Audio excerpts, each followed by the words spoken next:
What is going on, guys? This is your main man Ben here, bringing you some crypto news, bringing you some crypto updates straight from Charm City, Baltimore, Maryland.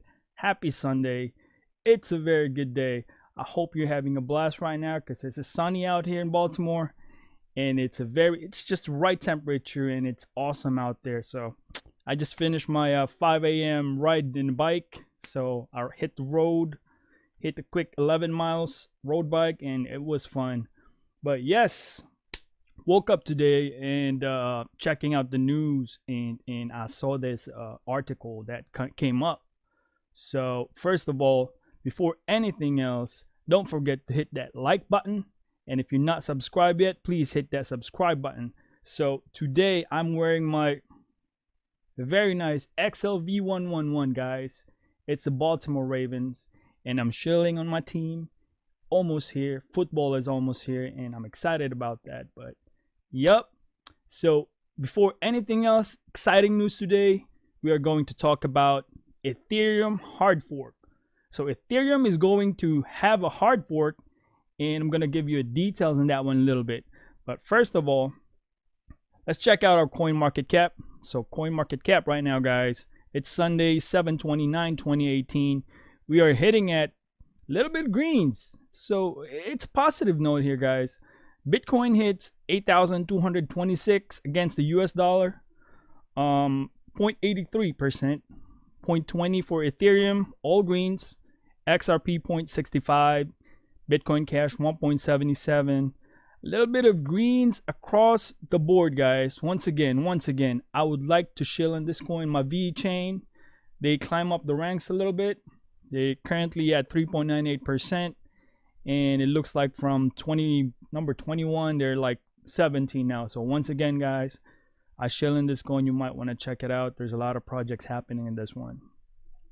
Biggest winners or the biggest gain, Chainlink, 33.31%. Keen at 12.06. Bitcoin Gold hitting at 10.91%. So there it is. Once again, a little bit of greenish movement in the market, and that's a good thing.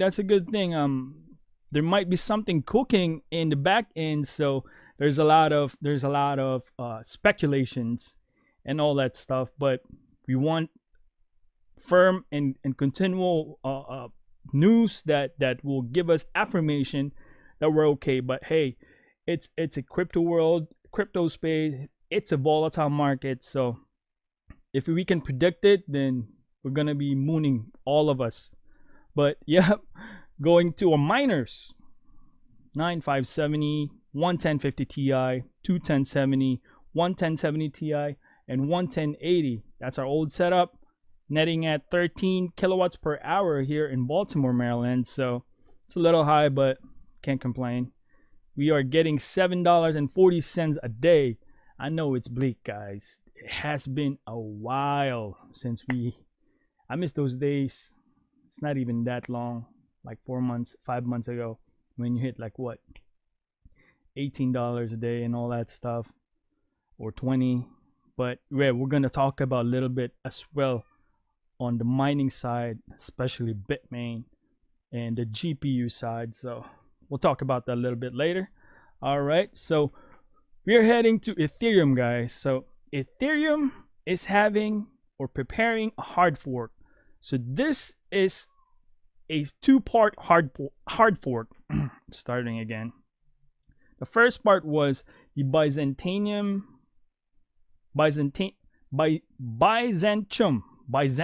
yeah, in October 2017. So that was the first part. The second part would be the Constantinople. So that would be the name of it, Constantinople. So that would be the name of the upgrade that Ethereum is trying to implement. So the time frame, there is no specific time frame, but it could be any time in between this month or before October, which is the DevCon. So Ethereum conference, there's a DevCon in October 4th, I believe, and they want to release that update. They want to do hard fork before the DevCon.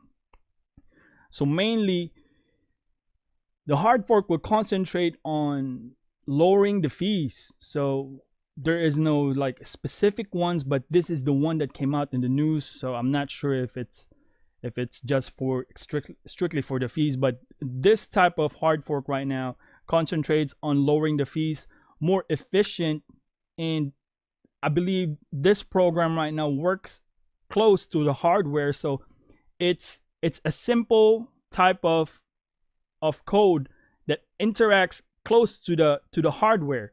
So it means that it's more on the contract side. It will be more efficient. So they have this thing EIP 145, which increased the speed of arithmetic in Ethereum virtual machine. So I don't know how will this impact us a entire Ethereum network, but I believe this will improve and loosen up the congestions. I believe this is part of the step-by-step thing to achieve the scalability of Ethereum. So I like this, guys. They haven't released any note if they're going to also include the protection for the ASIC as a miner, you know, because there's still proof of work, but you know, ASICs are out there and they're more efficient. So I'm not sure if they're gonna include some kind of code or something that will prevent the monopoly of the ASIC miners. So I'm not sure if that's included yet, but yes, that's out there. Before October 4th, hard fork in Ethereum will happen, and we shall see, guys, and we shall see what happens. But yep, that's out there. So moving on, before anything, we go into the Bitmain part. I just want to show out that these are the best dApps Ethereum platform that you can use right now. So these are the applications that's out.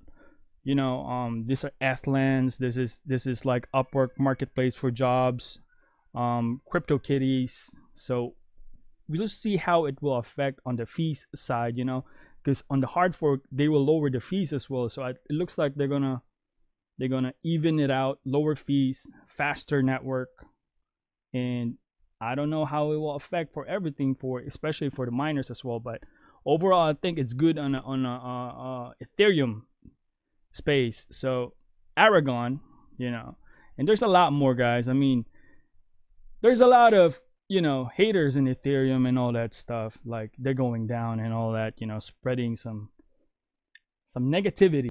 We have so much negativity in the space, guys. What I don't like about that is that if you're not helping out or spreading positivity, you might as well not say nothing. But then again, we are entitled in our own opinion. Ethereum has a reason why they're number 2 in the crypto space. As you can see in our cryptocurrency here, they're number 2 for a reason. And that's been there for years. So there's Vitalik and his team is working, you know, 24/7. As we see, you know, Ethereum is preparing for hard fork, and the developers at Ethereum working hard.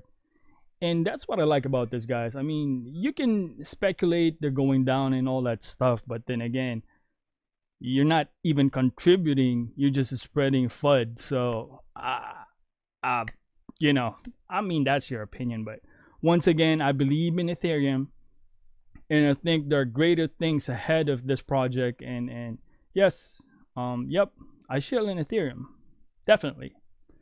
All right, going to Bitmain. Bitmain as an ASIC company monopolizing, you know, the mining, especially in Bitcoin. The issue here is that Bitmain monopolizing almost 90% of whatever is in the world, like world in the earth. So they all have that mining power, hash power, and all that stuff. But then again, no one's immune on any attack, guys. So this article came out from, you know, bitcoinist.com. Credit to them.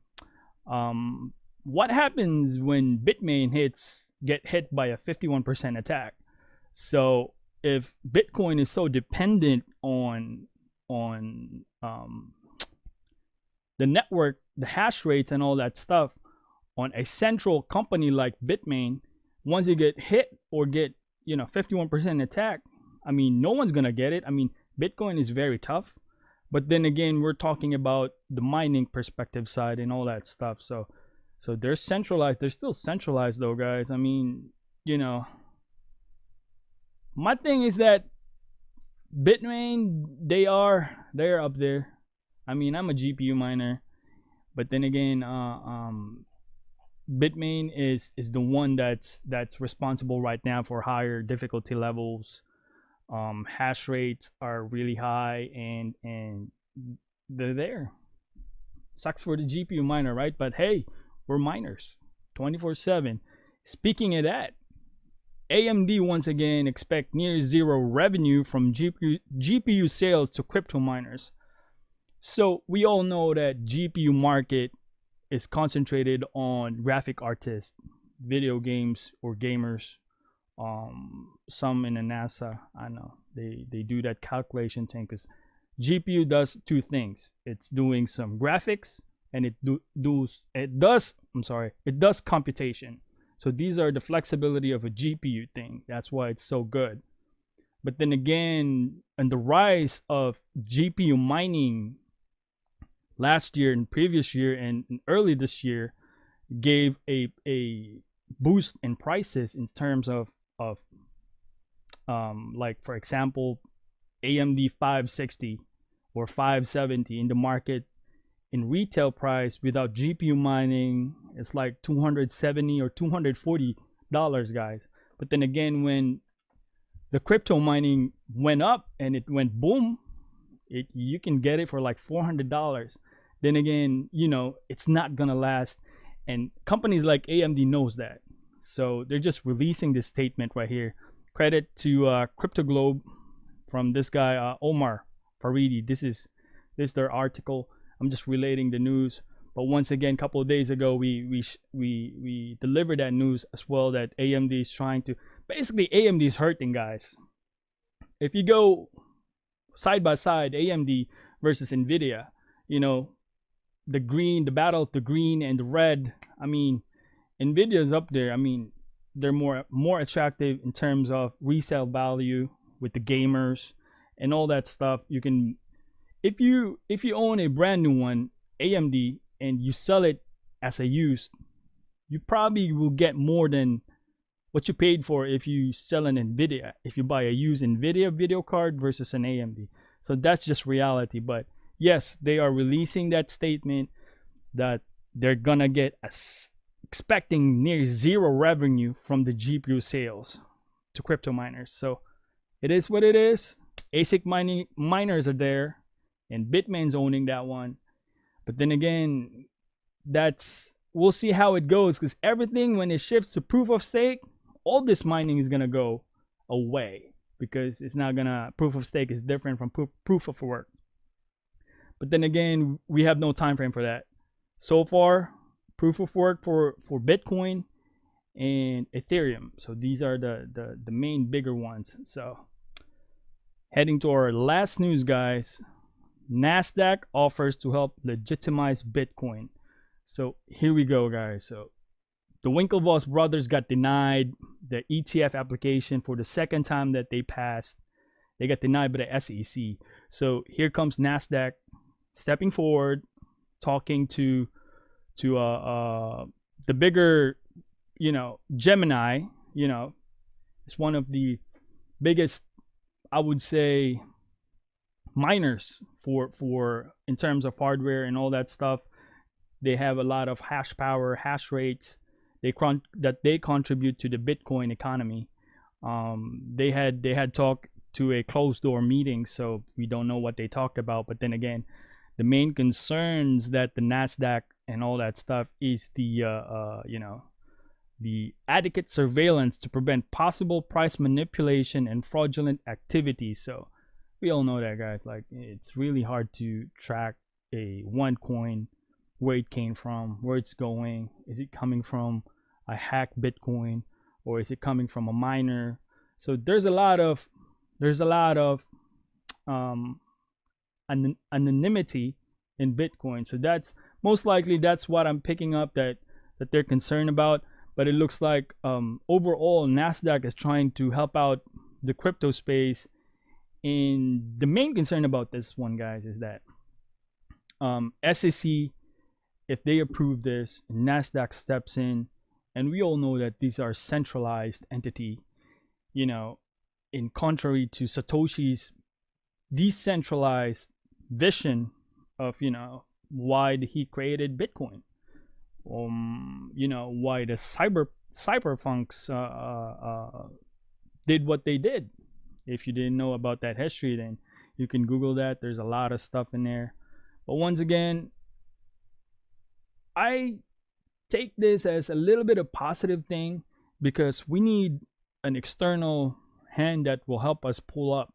You know, if we're right here, definitely we can sustain our own space as a crypto space. But then again, if we want to be in the mainstream and the full adaptation of the people, and comes with that, with other minds collaborating, cultivating, you know, the blockchain technology, that could be a positive thing, guys. So my take on this one is that it's still a good move. I hope they will regulate, because ETF is a big thing, definitely for the crypto space. And once again, this is a developing story. It's probably not going to take 2 months or 3 months, but it probably takes 6 months or a year. But then again, this is a big step forward on what we're trying to achieve, you know. So once again, guys, I appreciate you watching. It's Sunday. Don't forget to hit that like and subscribe button. Once again, always remember, God is good all the time. It's your main man, Ben, here. Peace out.